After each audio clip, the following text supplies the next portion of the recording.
Votre nouvelle concession Bilia Aymon, 24 400 mètres carrés de passion.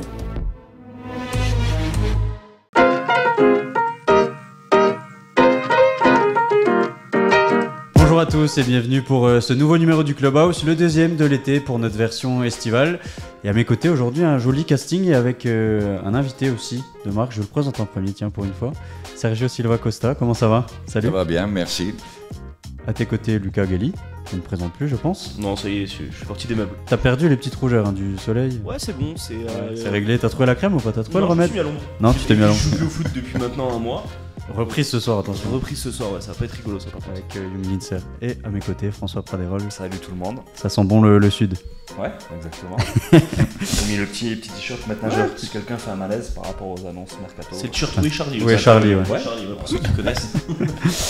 Donc aujourd'hui, on va parler évidemment notre chère nouvelle rubrique Rétro Coupe d'Europe. C'est pour ça que Sergio est là. On va parler de Kerjeng Standard de Liège, saison 2007-2008.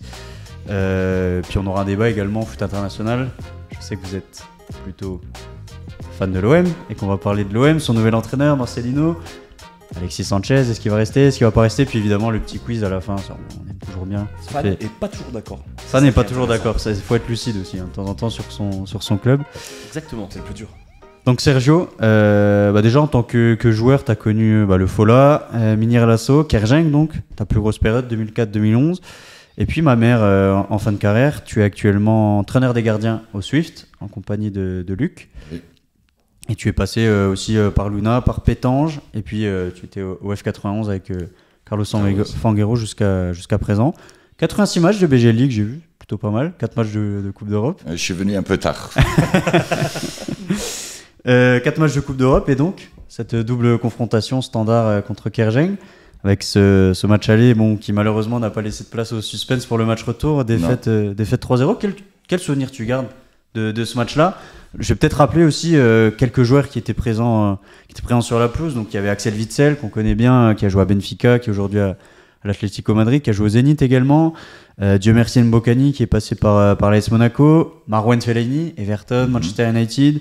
Moussa Dembélé, Tottenham, Dante, défenseur de l'OGC Nice et du Bayern Munich surtout. Il y avait des sacrés noms quand même. Oui, il y avait des Camargo aussi devant. De Camargo, exact. Oui, exact.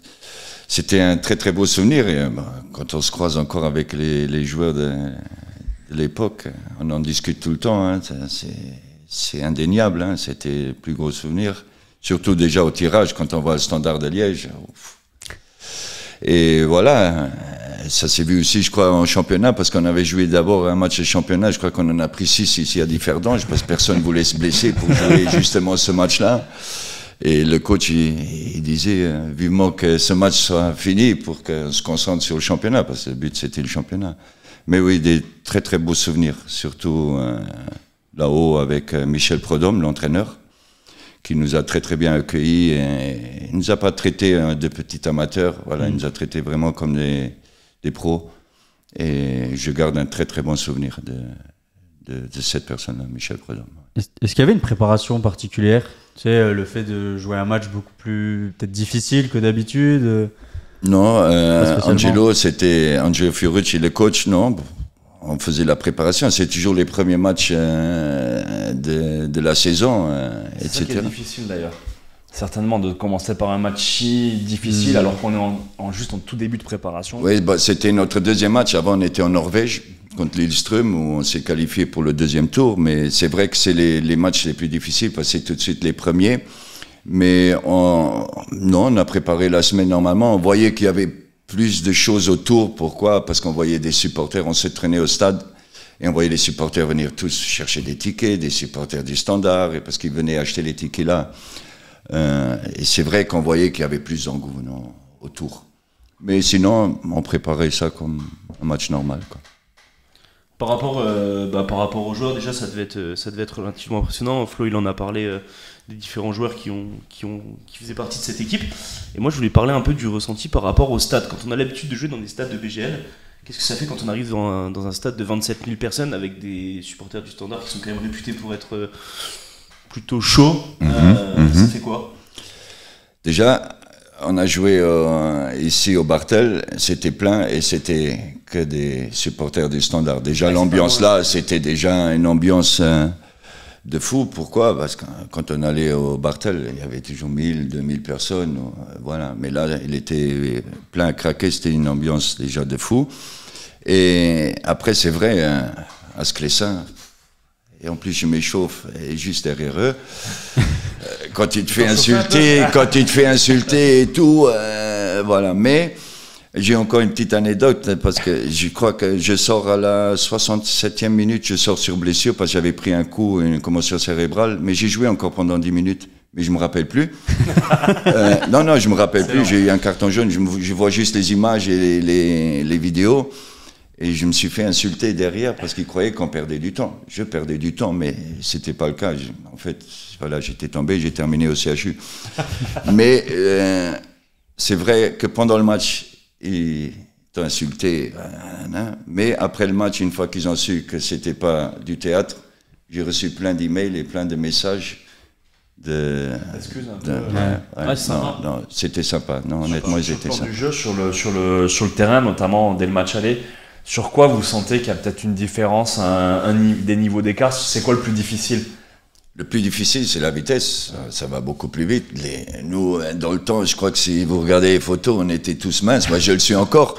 Mais le gabarit, c'est pas la même chose. Aujourd'hui, les joueurs, si on voit les joueurs BGL, ils sont déjà beaucoup plus costauds. Nous, dans le temps, on était minces, petits. Et la vitesse, c'était impressionnant. Quand tu voyais les gabarits devant toi, tu te disais, oh, c'est quoi ça? Mais ouais, c'était juste ça. Quand t'as les joueurs quand même individuellement, t'imagines, ils sont au début de leur carrière. Fellaini, Dante, Mbokani. Mais c'est pour ça, quand t'es à ce moment-là face à eux, ce que tu dis, tu sens vite la vitesse physiquement.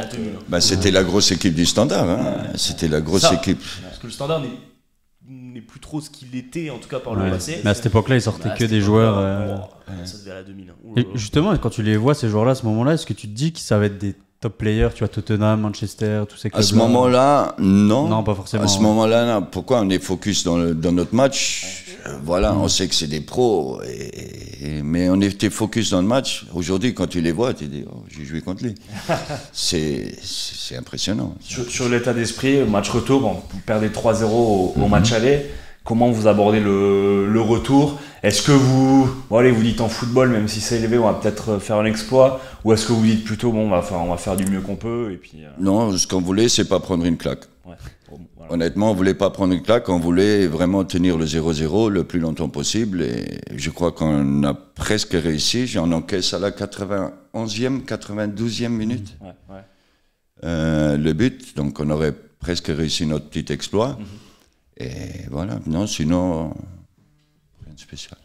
Justement, la sortie sur le but, il y en a qui pensent que c'est un peu une sortie hasardeuse. C'était pas moi. Est-ce que tu peux raconter un petit peu? C'était pas moi, parce que moi j'ai terminé à l'hôpital, c'était Steve Dunkel.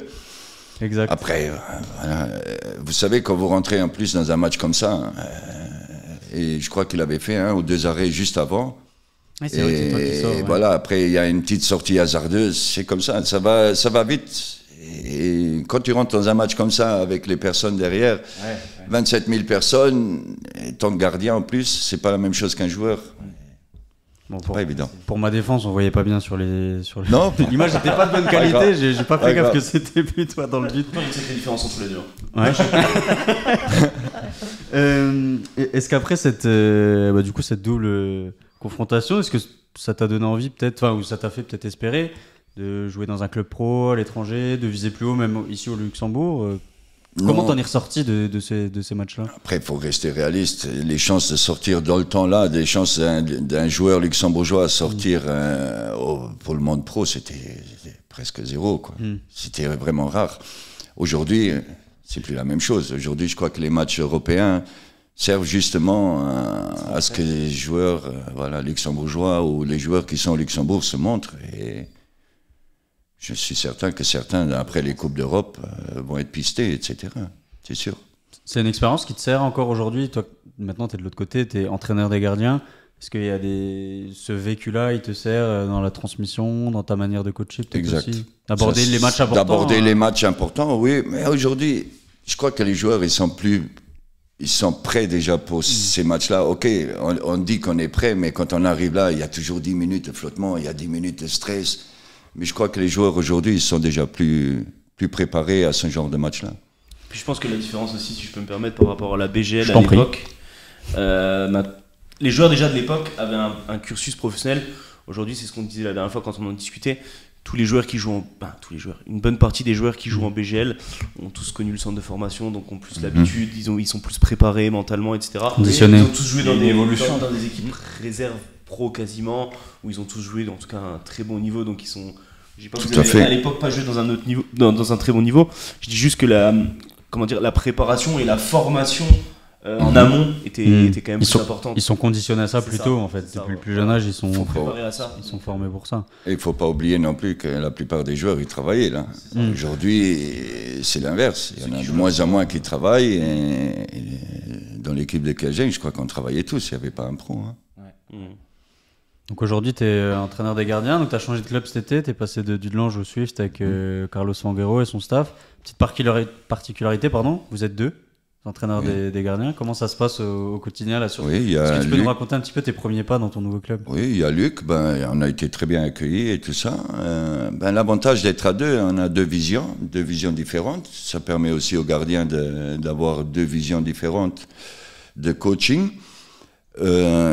Chacun, on discute tous les jours avant la séance, on se met d'accord sur ce qu'on va travailler pendant la semaine. Lui, il est là le matin parce qu'il y a des entraînements le matin. Moi, je peux pas, je travaille. Et moi, je suis là le soir. Donc, lui, il coach le matin et le soir, on s'arrange. C'est moi qui coach avec lui. Mais on se met d'accord sur un thème et ça se passe très bien. Très, très bien. Le fait d'entraîner un gardien comme Jordan Dupire, comment tu vis ça? Parce que c'est quand même un très bon gardien. Il a été élu meilleur, 2 fois dribble d'or du meilleur gardien. Qu'est-ce que ça te change pour toi de ce que tu as connu avant, par exemple? Jordan est un très bon gardien. Il y a aussi Young, il y a Sadin qui est venu. On a 3 bons gardiens. Il y a un jeune qui travaille à côté. On en a 4. Ce que ça change d'avant, ça change rien. Hein. On continue à travailler. Il y a certains gardiens qui ont des défauts que d'autres n'ont pas. Même lui a sa marge de progression. Il y a une marge de progression, toujours. Chaque gardien a une marge de progression. Si on ne serait pas fait, je crois qu'on ne serait pas au Luxembourg. Mais voilà, c'est vrai qu'on a la chance, cette année, j'ai vraiment la chance d'avoir 3 bons gardiens avec Luc. Et ça change beaucoup. Ça change beaucoup. Bon, on va refermer cette page Coupe d'Europe, rétro Coupe d'Europe. On s'est un petit peu plongé dans les souvenirs. Maintenant, on va regarder un petit peu plus vers l'avant. Avant de parler de l'OM, je vais en profiter pour glisser une petite info. Je voulais le faire au début, j'ai oublié, donc c'est pour ça que je le fais maintenant. Peut-être que vous le savez, il y a eu la dernière réunion avec RTL et les présidents de club hier, ce mardi. Et donc, selon nos informations, donc, il y avait un petit peu de la tension, notamment du côté des présidents. Des attentes en tout cas. Des attentes, On voulait plus. et potentiellement peut-être se diriger vers un autre diffuseur. Et donc, selon nos informations, c'est un entretien qui a été constructif, avec on va dire des confirmations d'un point de vue technique, support et financier. Et donc, RTL, ça se poursuivrait pour 1 an au niveau de la diffusion du championnat.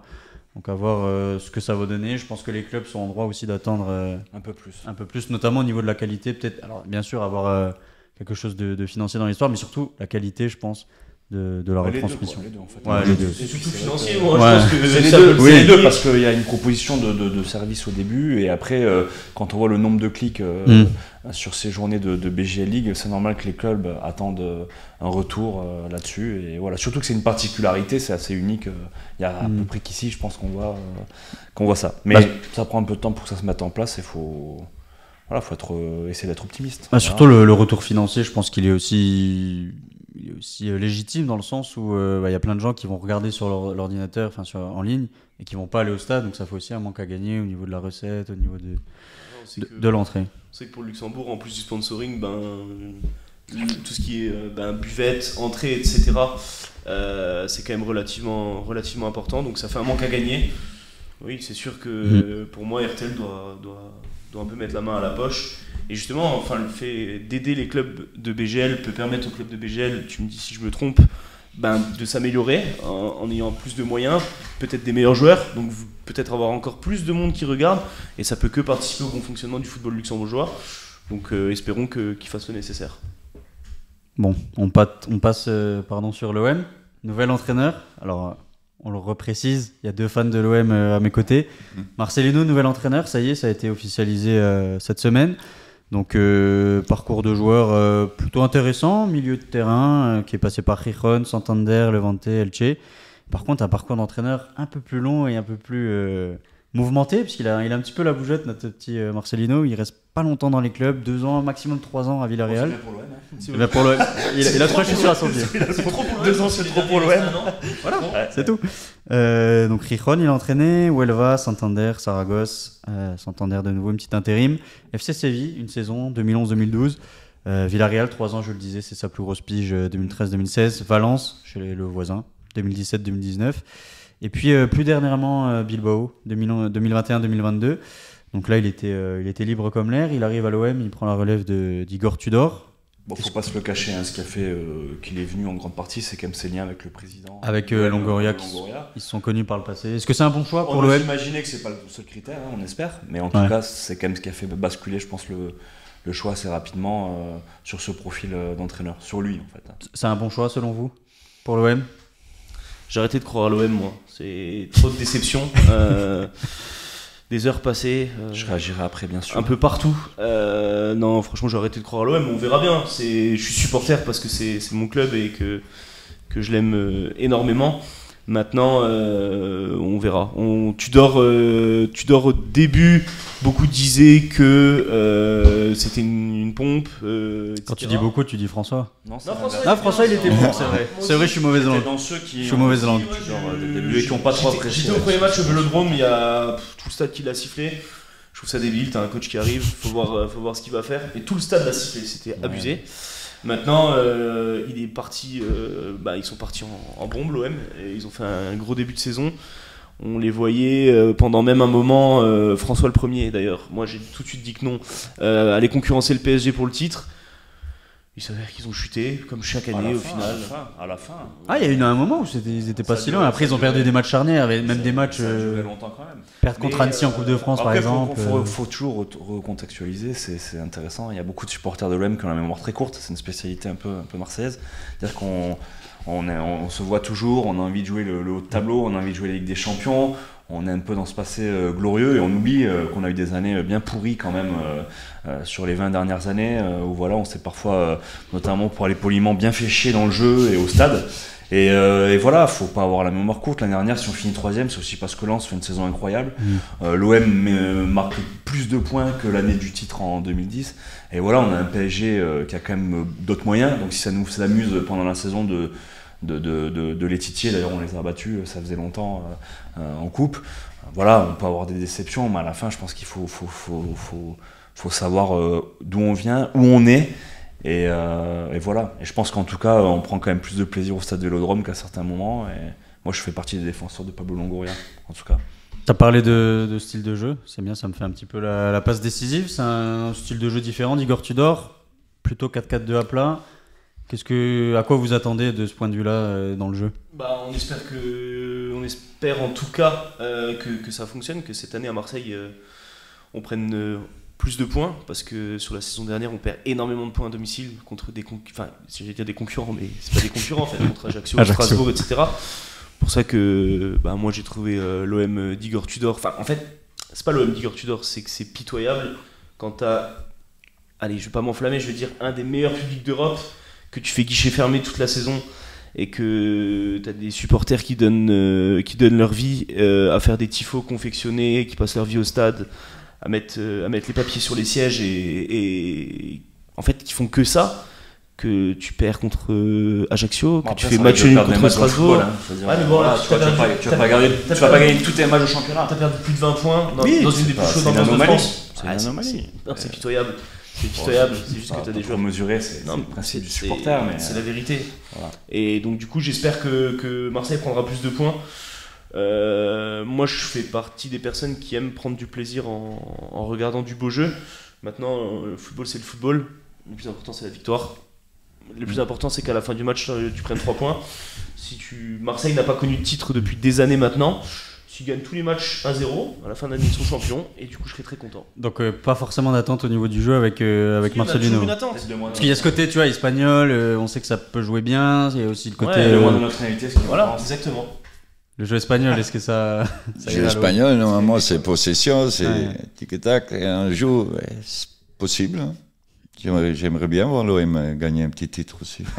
Ouh, il s'est fait un copain là. On va manger ensemble après. J'aime bien l'OM. Ouais.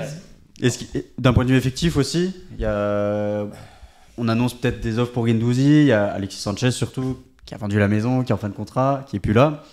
Est-ce qu'il peut avoir un meilleur effectif qu'Igor Tudor, Marcelino? Ce qui est intéressant, moi je trouve que c'est ce que Pablo Longoria a apporté à l'OM et qu'on n'avait pas avant. Je sais qu'aujourd'hui il commence à y avoir des critiques, bon, rien n'est jamais parfait. Moi je pense qu'on a des profils de joueurs qui venaient pas avant, c'est lui qui a impulsé ça quand même. Genre, des Guendouzi justement, quand on a eu des joueurs comme Saliba en prêt, quand on voit la qualité de l'effectif l'année dernière, c'est pour ça d'ailleurs qu'on peut être en partie déçu sur certains résultats, parce que je pense qu'il y a un effectif de qualité, même s'il y a quelques petites limites. Mais voilà, moi je fais confiance à Longoria, il fait venir des mecs qu'on ne voyait pas à l'OM, Alexis Sanchez qui est venu, et voilà, le mercato est long. Là j'ai lu juste avant l'émission qu'ils allaient prendre leur temps sur la ligne d'attaque, qu'ils ne sont pas forcément complètement pressés, donc à voir ce que ça donne. Mais bon, on a déjà Kondogbia qui vient d'arriver en milieu de terrain pour renforcer, il faut voir qui va partir, comme tu l'as dit, qu'est-ce qu'il va falloir combler. Après voilà, moi j'ai confiance en tout cas. A priori, il partirait sur une proposition pour Marcelino sur chaque poste de 3 joueurs, et c'est lui qui choisirait entre ces 2-3 joueurs. Donc il aurait son mot à dire. Bien sûr. Il a pas son. En fait, je crois qu'il a. J'ai écouté hier la radio. Il a pas son mot à dire sur quel joueur, mais on va lui proposer des 3 listes, joueurs par poste, une liste, et il choisira. Maintenant, voilà, l'OM. Même si c'est vrai que le Longoria a amené des noms plutôt ronflants qu'on n'avait pas à l'époque.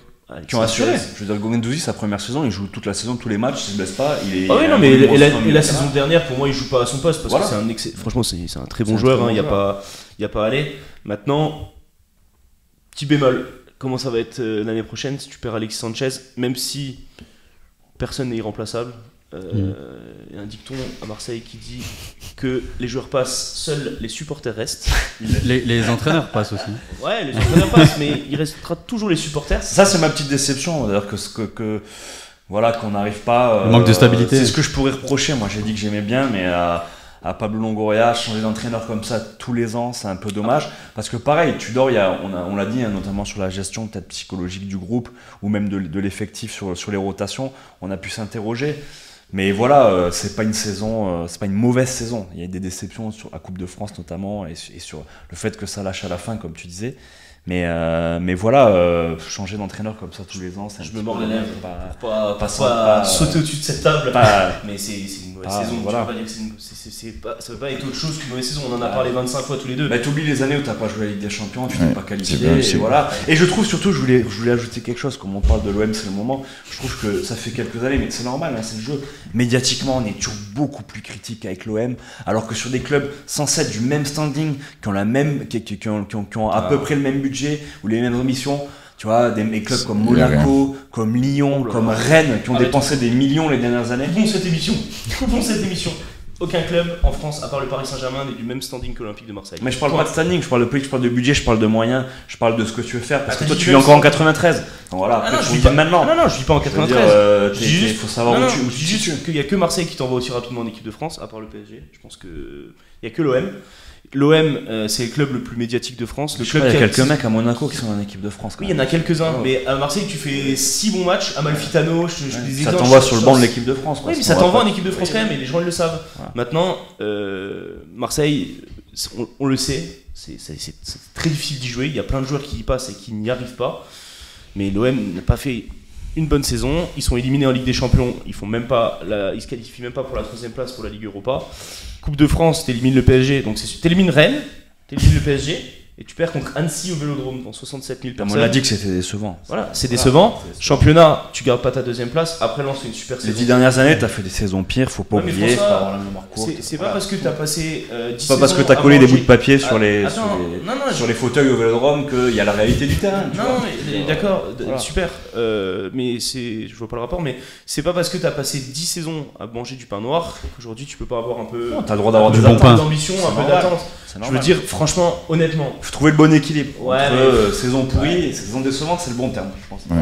Une fin de saison décevante. Non, mais saison pourrie, j'exagère, mais saison décevante. Saison décevante. Quel regard d'ailleurs on a de l'OM, toi au Luxembourg, comment tu suis un petit peu ce club-là de France qui est... Comme je disais, tu élimines le PSG et derrière tu perds. Ça, c'est la grosse claque. Ça, c'est la C'est grosse le point claque. noir de la Tu saison. dis, t'es pas constant, quoi. Tu fais un gros match et derrière tu vas perdre. Ben, ça, Carlos le dit tout le temps. Il faut toujours être constant. Et pourquoi pas prendre Novo à l'OM? La rumeur est lancée. C'est pas bien là, l'OM? Non, j'aimerais bien, c'est un beau stade. Hein. Belle ambiance. Hein. Ah ouais, bah là, tu te régales. Beau stade, belle ambiance. Hein. Soleil. J'ai bien aimé. Belle Hein. météo. J'ai bien aimé, hein. Je te jure. T'es déjà allé voir des matchs? Oui, j'ai eu la chance d'aller voir Portugal-Pologne Ah, l'Euro. à l'Euro. Et Victor au- superbe ambiance, c'était la première fois et superbe ambiance. J'ai Victor au adoré, Turquie. j'ai préféré là que le Stade de France, pour être Ah honnête. bah y a pas photo. De toute façon en termes d'ambiance en France, y a rien qui Honnêtement. comparable. On peut me dire Lens, C'est incroyable, c'est y a incroyable. rien qui est comparable à Marseille, en long, en large et en travers. Là-dessus, on est d'accord. Voilà. Ouais, super. Est-ce que tu les vois faire une grosse saison, Marseille? Écoute, j'ai pas suivi le mercato Ouais. comme les deux collègues ici à côté, hein, Ça qui se sont met à en place fond. tout doucement. Ils ont pas fait Parce beaucoup que de voilà, quand mouvements. t'as entraînement tous les jours, tu travailles en plus, et quand tu rentres de l'entraînement, ben, t'as encore les enfants et la femme, donc si tu mets encore la télé et le foot, Ah, t'es là, t'es mort. Hein. je suis mort. Les enfants, là. Je suis mort. Je suis mort. Je suis mort. Bon, mon fils, encore, il regarde, mais ma fille me tuerait. Mais voilà, j'ai pas suivi, mais c'est vrai que c'est décevant un peu. Mais après, il y a Paris, c'est vrai, avec le budget qu'ils ont, et c'est pas les mêmes moyens.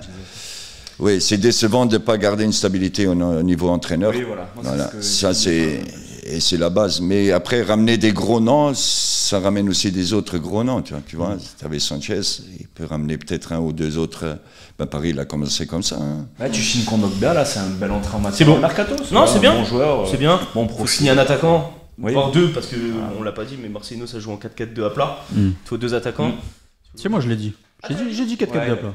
Oui. Il faut suivre un petit Je peu. m'excuser. Non, j'accepte la critique. Ouais, ils vont recruter devant, ils vont à mon avis vendre peut-être Guendouzi, peut-être Rongier. La dernière Partir. rumeur, qu'est-ce que vous en pensez? C'est Iliman Ndiaye de Sheffield. Qui est fan de l'OM en beaucoup plus. venir à l'OM, Qui est fan de Marseillais. l'OM. Alors, C'est un joueur incroyable, Qu'est-ce que Lucas, mais t'en penses des deux anglaises. alors ça c'est un énorme piège que tu me tends parce que je ne le connais pas par contre. Pas fait exprès. Non, pas de souci. J'ai une connaissance qui est sur Twitter, qui milite depuis, je sais pas, ça fait combien de temps que cette brave personne milite depuis, ça doit faire 1 an et demi, qui n'arrête pas de dire que ce joueur doit venir à l'OM. Donc si ça s'exauce, je pense qu'il va être, si son vœu s'exauce, pardon, je pense qu'il va être content. Mais je ne le connais pas. À ce qui paraît, il est vraiment très bon. Ouais, j'ai vu Bien. quelques images. Pas trop cher. Bon joueur après des deux anglaises, donc Ouais. à voir. Ouais, bon, parce que faudra c'est voir. pas des- Non, il est monté en première ligue. Je Je sais dis pas. des bêtises. Je suis Mais pas Sheffield, assez, c'est premier. Je d'anglais, crois que c'est en première ligue. mais ouais, non, C'est le ça peut être bien. Maintenant, voilà, on verra l'OM. On verra comment aussi, on en parlait avant l'émission, on peut en parler pendant, comment Vitinha, est-ce que Vitinha ça va décoller ou pas? Attention à ce que vous dites sur Vitinha, c'est mon poulain. Donc respectez-le. Il vient d'arriver. jeune. Il est jeune, il vient du Portugal. Tu sais que c'est difficile de passer de Braga, ton cocon, C'est- à l'OM, Vélodrome. Il faut toujours une période d'adaptation un tout petit peu. Exact. Particulier, Non, comme mais tu le dis. Il faut le Tu l'as juger dit, à la Lucas, fin de cette saison-là. C'est pas facile. C'est un gros public, ça peut aussi être Ah oui, oui. impressionnant quand t'arrives Ah oui, oui. dans Ouais. le contexte. Donc, Non, mais s'il s'adapte correctement, qu'il met la chaussure droite sur le pied droit, la chaussure gauche sur le pied gauche. Non, mais Il y a des Portugais qui nous regardent, fais attention. Mais j'ai aucun problème contre les Portugais, déjà la preuve, Je suis là. il est là et tout va bien, mais vraiment, il va falloir qu'il se mette. Il a attendu, il a été payé très cher, il va falloir qu'il se bouge, qu'il marque, c'est comme ça. Ouais, l'adaptation elle est finie là, de toute façon. Là, ça y est, là, il va Après- rentrer dans le dur. Après, il y a des joueurs qui sont venus à l'OM, on en parlait aussi tout à l'heure, qui étaient comme par exemple André-Pierre Gignac, qui était très attendu, qui a mis du temps avant de revenir à son niveau. Et quand il est revenu, c'était génial. Il a fait deux énormes saisons à l'OM. Et on sait que le Vélodrome, c'est la particularité à l'OM, hein, on sait que ça peut vite basculer. C'est un joueur qui a été énormément sifflé, raillé, moqué. Tu peux être aimé comme de l'autre côté, tu peux Quand être. tu vois comment ça finit, bon. Voilà. On espère en tout cas. On Une espère. belle saison de Marseille. Ouais, franchement, parce que c'est aussi ce que je voulais dire assez rapidement, c'est que nos amis parisiens, qui sont pas du tout mes amis, vont peut-être perdre Mbappé, ont perdu Messi. est-ce que Neymar va rester? Bon, ça on le sait pas, mais de toute façon il joue 6 mois dans l'année, même si c'est un très bon joueur, il joue 6 mois dans l'année. Donc Très bon joueur de poker, ouais. comment ils vont faire pour reconstruire rapidement avec leur nouvel entraîneur Une qui vient animation d'arriver, offensive. une et- animation offensive? Est-ce que ça serait pas une année justement Transition. où il y aurait moyen d'aller taper ce titre au PSG, même si pour moi cette année c'était prenable aussi, et on verra bien. Ça serait de toute façon là, j'ai déjà dit à Simon, hein, si l'OM il joue le titre, j'ai une semaine de congé. J'aurais besoin en tout cas d'une semaine de congé. On verra si tu auras ta semaine. On va passer au quiz rapidement pour finir tranquillement. Ouais. Déjà, tiens, petit point commun entre Luis Enrique et Marcelino. Est-ce que vous l'avez? Ils ont tous les deux été coachs à Valence? Non. Non. Ils ont tous les deux été coachs Ils sont, quelque part. ils sont tous les deux espagnols, mais ils sont. J'ai voulu le dire parce que je me suis dit, il va le Mais non, ils sont surtout J'allais tous dire aussi les deux espagnols. là. Ils viennent tous les deux du même club, du Sporting Gijón. Ok. D'ailleurs, on parlait de Paris. Paris, c'est pas Gijón, c'est pas Valladolid. Je savais pas. Alors tiens, on va parler un petit peu des transferts. Je vais vous faire quelques petites devinettes. Alors il a joué à Wolverhampton, il est formé au FC Porto et il vient d'être transféré dans un club. Ruben Neves, exact. Un point pour Lucas. Je vais noter les points cette fois. J'ai failli perdre le C'est bon, stylo. je vais faire 0 point, moi. Si. Et au pire, on joue à 2 contre François.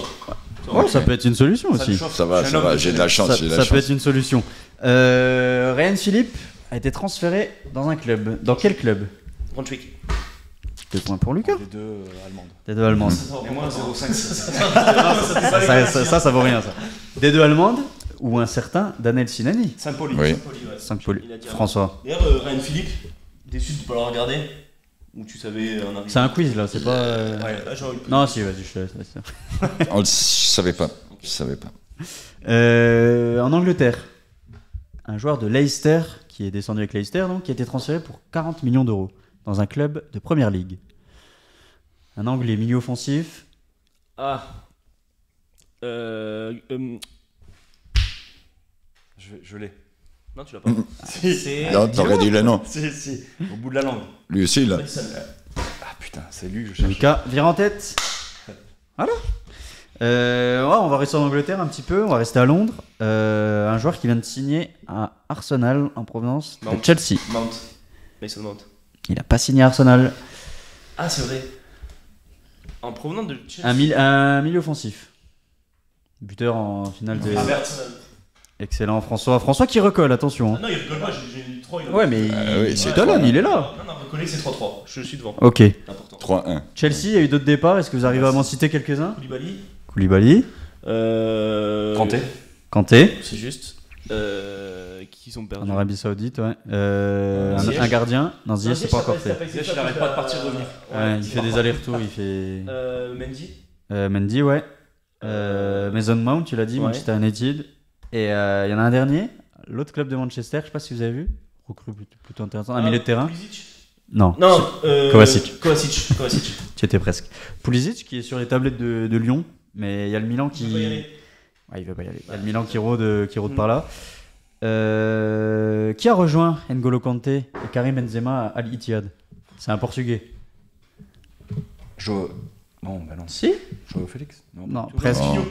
Presque. Il y a Joao. Et vous vous Ah débrouillez bah, après. chez les Portugais, chez les Portugais. Chez les J'ai dit Portugais. Joao, compte 0,5. Alors, c'est Joao Philippe, Voilà. aussi connu sous le nom de Jota, qui joue au Celtic. Ok.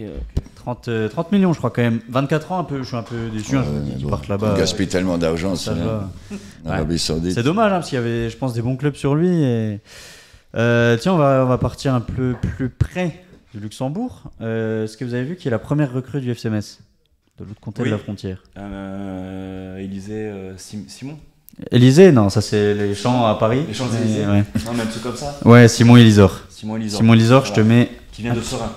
Ah, Il était à Laval sur la deuxième partie de saison. Il était à Serein les 6 premiers mois. 8 buts avec Laval, on va voir ce que ça vaut. Il a lutté de suite en fait, hein, c'est tout. Pas Ouais. du tout. Qui est la première recrue du PSG qui a été officialisée avant l'enregistrement de cette émission? Là, c'est un gros piège que je vous mets. Un défenseur. Luis Enrique. Non.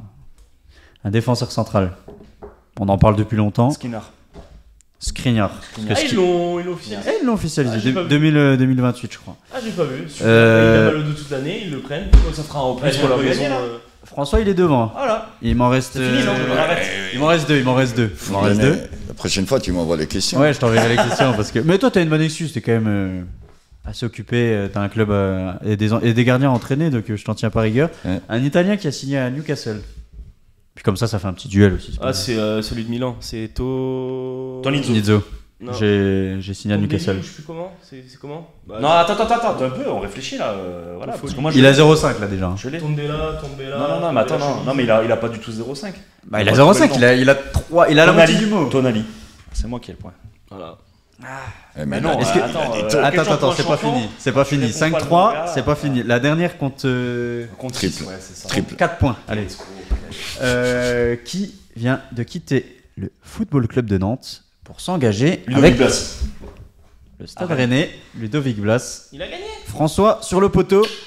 9 points pour François. 9-3, c'est une victoire écrasante. Non, faut que tu fais ça fait un peu. Désolé, hein. Désolé, j'ai pas pu t'aider. T'as pas pu l'aider, mais Désolé. on sent que t'étais quand même un soutien important dans cette. J'ai pas suivi les transferts, les gars. Ah, c'est compliqué, Désolé. hein, ça bouge de partout. Désolé. Franchement, je t'en veux pas du tout. Par contre, je m'en veux d'avoir perdu contre François. Parce que je suis tout. Ah, là, il est déçu là. Parce qu'il me chambre Là. beaucoup Ah, d'euros.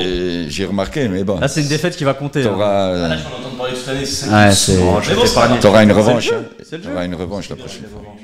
Il y aura une revanche. Match retour. Voilà. Bon, merci d'avoir été avec nous. Merci pour l'invitation. C'était sympa, j'espère que t'as passé un bon moment. Super bon moment, merci pour N'hésite pas à l'invitation. nous envoyer les petites infos transfert du Swift, hein, comme ça on a quelques petites exclus. Anonyme comme Sur ça. le mercato. on sert à rien. François, Lucas, merci Ouais. d'avoir. Et puis, bon match. Merci Ouais, beaucoup. c'est vrai, bonne Ça, chance ça pour arrive la vite, Coupe pour d'Europe les champions. Merci. On va essayer de faire quelque du chose. côté de Bratislava. Et puis on suivra ça. Les gars, merci. Quant à vous, merci de nous suivre. Merci de partager, relayer, commenter. Relayer cette émission, ça la fera grandir aussi. Et puis j'espère que ça vous a plu. N'hésitez pas à laisser vos commentaires. Je voulais juste finir en apportant mon soutien et mes amitiés à Julien Klein qui va passer. C'est vrai. Difficile. C'est un- On en a pas parlé. C'est une très bonne idée, ça. Force à toi, Julien. Force Julien. Force à Julien et puis force à tout le monde. Allez, ciao ciao. Ciao, ciao. Ciao.